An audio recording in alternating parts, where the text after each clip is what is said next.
Hello everyone, welcome to all of you. आज की video में हम स्टार्ट करने जा रहे हैं chapter 3 of 9th class, atoms and molecules. Students, हम इससे पहले हमारे 2 चैप्टर कंप्लीट हो चुके हैं। तो 3rd चैप्टर का नाम है एटम्स एंड मॉलिक्यूल्स, और आज की वीडियो में हम इस चैप्टर के बेसिक क्वेश्चंस के बारे में पढ़ेंगे। जो बेसिक कॉन्सेप्ट हैं इस चैप्टर के वो पढ़ने वाले हैं। तो चलिए देखते हैं। Sugar, salt, sand, diamond, graphite, copper, silver, gold, iron, aluminium, wood, rocks, materials, food and fabric are different kind of matter. ये सभी अलग अलग टाइप के मैटर होते हैं, क्योंकि फर्स्ट चैप्टर में हम बता चुके हैं मैटर हर एक वो चीज़ जिसका कुछ ना कुछ मास हो और जिसकी कुछ ना कुछ वॉल्यूम ऑक्यूपाई करे, तो वो दुनिया की हर चीज़ मैटर होती है। तो ये सभी एग्जाम्पल्स मैटर के दिए गए हैं, और मैटर को हिंदी में पदार्थ बोलते हैं। क्या बोलते हैं? पदार्थ। और कोई Indian philosopher Maharshi Kanad said that if we go on dividing matter we will get smaller and smaller particle of matter. एक इंडियन फिलोसफर महर्षि कनाद ने क्या कहा कि अगर हम मैटर को डिवाइड करते हैं तो एक सबसे छोटा पार्टिकल हमें मिलता है मैटर का। और फर्स्ट चैप्टर में गाइज हम ये पढ़ चुके हैं कि जो स्मॉलेस्ट पार्टिकल किसी भी मैटर का जो छोटे से छोटा पार्टिकल्स होता है उसको एटम या मॉलिक्यूल बोलते हैं। ये पढ़ा था कि हर एक मैटर छोटे छोटे पार्टिकल से मिलके बना है। Ultimately, we will get the smallest particle of matter which cannot be divided any further. Last में हमें एक सबसे छोटा पार्टिकल मिलेगा जिसको आगे डिवाइड नहीं कर सकते हैं, जिसके अंदर और कुछ भी नहीं होगा डिवाइड करने पर। Based on this philosophy, Kanad was one of the first person to propose that matter और पदार्थ is made up of very small particles called परमाणु। महर्षि कनाद ने क्या कहा कि मैटर को अगर आप डिवाइड करते हो तो सबसे जो छोटा पार्टिकल होगा उसको परमाणु नाम दिया गया है। सबसे छोटे पार्टिकल को क्या बोलेंगे? परमाणु। John Dalton called these particles by the name of atoms. और जॉन डाल्टन ने इन पार्टिकल्स को, जो सबसे छोटा पार्टिकल होगा किसी भी मैटर का, स्मॉलेस्ट पार्टिकल, सबसे छोटा पार्टिकल, जॉन डाल्टन ने उस पार्टिकल को एटम का नाम दिया, और महर्षि कनाद ने उसी पार्टिकल को परमाणु बोला। और the word atom means indivisible. Atoms का क्या मतलब हुआ? जो वर्ड यूज किया गया है एटम यहाँ पे कि इनडिविजिबल, उसको आगे डिवाइड नहीं कर सकते हैं हम। उसको डिवाइड करने पर हमें कोई और पार्टिकल्स नहीं मिलेंगे। इस वजह से एटम को क्या बोला गया है? Indivisible, something which can not be divided further, जिसको आगे डिवाइड नहीं कर सकते हैं।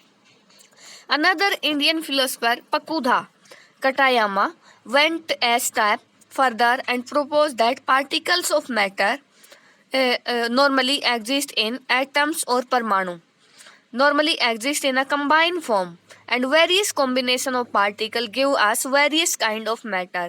जो दूसरे इंडियन फिलोसफर हुए पकुधा कटायामा, उन्होंने एक आगे स्टेप रखा और क्या बताया कि जो मैटर के पार्टिकल्स हैं जिनको क्या बोला गया है? एटम्स या परमाणु, वो एग्जिस्ट करते हैं उनकी कंबाइन फॉर्म में। एटम्स आपस में जुड़कर एक कंबाइंड फॉर्म में एग्जिस्ट करते हैं। अकेला एटम एग्जिस्ट नहीं करता है, वो कॉम्बिनेशन फॉर्म में एग्जिस्ट करते हैं। और अलग अलग कॉम्बिनेशन होगा जब पार्टिकल्स का, तो अलग अलग टाइप के हमें मैटर मिलेंगे। तो मैटर, एटम किस फॉर्म में एग्जिस्ट करता है? कंबाइंड फॉर्म में एग्जिस्ट करता है। अकेला नहीं होगा कभी भी एटम, और जब वो कॉम्बिनेशन करेगा किसी दूसरे एटम के साथ, आपस में कंबाइन होंगे तो अलग अलग टाइप के हमें मैटर मिलेंगे। This combined form of atoms is now called molecules. और जो एटम्स की कंबाइन फॉर्म होगी आपस में जुड़ने के बाद, तो उसको क्या बोला जाएगा? Molecules. We now know that all the matter is made up of small particles called atoms and molecules. तो जो सभी मैटर होंगे वो किससे मिलके बने हैं? एटम्स। और एटम कंबाइन होकर क्या बनाते हैं? मॉलिक्यूल्स। तो सारे के सारे मैटर एटम्स और मॉलिक्यूल से मिलके बने हैं। Different kind of atoms and molecules have different properties. अलग अलग टाइप के जो एटम्स होंगे या मॉलिक्यूल्स होंगे और वो किसकी फॉर्मेशन करेंगे, अलग अलग टाइप के मैटर की, तो सब की प्रॉपर्टीज क्या होंगी, अलग अलग होगी। किसी का कलर कैसा होगा, किसी का वेट कुछ होगा, तो सभी प्रॉपर्टीज जो है सब मैटर की अलग अलग होंगी। Due to which different kind of matter, अलग अलग मैटर होने की वजह से तो प्रॉपर्टीज तो अलग होनी ही है। उसके बाद thus the properties of matter depend upon properties of atoms and molecules। तो मैटर की प्रॉपर्टी किसके ऊपर डिपेंड करेगी, जिससे मिलके वो बना है उसी के ऊपर तो डिपेंड करनी है ना। तो मैटर की प्रॉपर्टी एटम्स या मॉलिक्यूल्स के ऊपर डिपेंड करती है जिससे मिलके ये बना है। गाइज उसके बाद हम we will now describe the laws of chemical combination establish by experiment. Experiment के द्वारा कुछ लॉज दिए गए हैं। लॉ ऑफ केमिकल कॉम्बिनेशन बोला जाता है उन लॉ को which come from the idea of atoms being the smallest particle of matter, जो हमें क्या आइडिया देते हैं कि मैटर का सबसे छोटा पार्टिकल्स एटम होने की ही हमें जानकारी मिलती है कि सब एटम्स है वो मैटर के सबसे छोटे पार्टिकल्स होते हैं।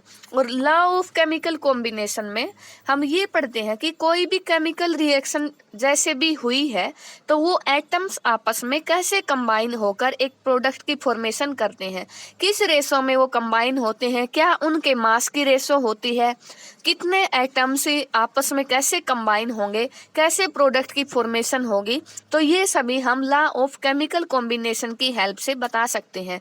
और 3 इंपॉर्टेंट लॉ है केमिकल कॉम्बिनेशन के। वैसे तो हम हायर क्लासेस में और भी ज़्यादा पढ़ते हैं, लेकिन आपके सिलेबस में इतना ही है, 2 ही, law of conservation of mass और law of constant proportion.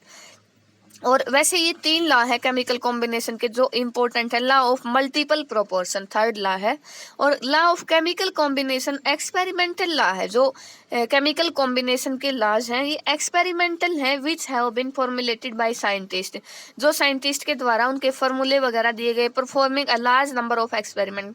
Experiment के बाद ही जो चीज़ें इसमें बताई गई हैं वो सभी एक्सपेरिमेंट के बेस पे ही बोली गई हैं। किसी भी केमिकल रिएक्शंस के एग्जाम्पल लेके तभी ये चीज़ें ऐसे परफॉर्म की गई हैं। और experimental law ultimately led to the idea of atoms being the smallest unit of matter। In experimental law से हमें क्या पता चलेगा कि मैटर का जो स्मॉलेस्ट पार्टिकल है वो एटम है। In fact the law of chemical combination play a significant role in the development of Dalton atomic theory. और इसी से लॉ ऑफ केमिकल कॉम्बिनेशन से ही डाल्टन एटॉमिक थ्योरी की डेवलपमेंट हुई है। और in this class we will study only 2 laws. मैंने अभी बोला था कि जो फर्स्ट लॉ है पहले 2 ये आपके लिए इम्पोर्टेंट है आपके सिलेबस के लिए, और जो नेक्स्ट है वो हम 11th क्लास में हायर क्लासेस में पढ़ते हैं।